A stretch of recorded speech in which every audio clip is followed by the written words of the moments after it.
High বন্ধুরা, আমরা বেরিয়ে পড়লাম। একটা ননদের বাড়ি নেমন্তন্ন ছিল। তো আমরা বেরিয়ে পড়লাম। তার বাড়ি গিয়ে দেখি সে একা রান্না করছে। তো ওকে আমরা বললাম তুমি অন্য কাজ করো, তো আমি জোগাড় করে দিলাম। শম্পা রান্নার দিকে ঢুকে পড়লো।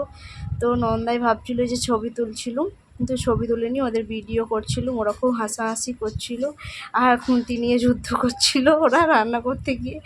তো এইদিকে আমার একটা বন্ধুর খুবই শরীরটা খারাপ, হচ্ছে, মাথাটা ঘুরছে। ওর বর বাচ্চাদের সামলাচ্ছে, ও একটু শুয়ে আছে। তো আমি রান্না টান্না জোগাড় করে নিয়েছি, জোগাড় টোগাড় করে ওরা রান্না করছে। রান্না করা আমাদের কমপ্লিট। তো রান্না করা হয়ে গেছে। তো সবাইকে খাইয়ে দায়ে তো আমার মানুর বাবা তো কাজে গেছিলো, ওর আসতে একটু দেরি হচ্ছিলো। সবাই বলছিল ও আসুক খাবো, তারপরে ও এসে গেছে। সবাই একসাথে খেতে বসে গেছি।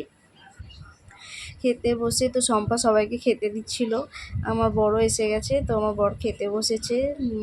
খেয়ে দিয়ে তো আমরা বলেছি আমরা সব কাজ করছি। মৌসুমিকে দিয়ে তো ওকে বাসন মাজিয়েছি, ও বাসন মেজেছে। শম্পা পাতকো থেকে জল তুলে দিয়েছে। তো মিলেমিশে কাজ করা হয়ে যেতে তারপর আমরা বাড়িতে মানে বান্ধবীর বাড়িতে চলে গেলাম। গিয়ে দেখি তো ঠাকুর নামিয়ে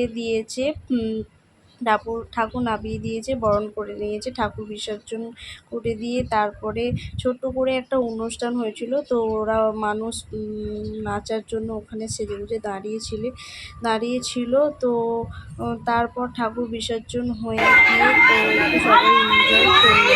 ভিডিওটা কেমন লাগলো অবশ্যই কমেন্ট শেয়ার আমাকে জানাবেন।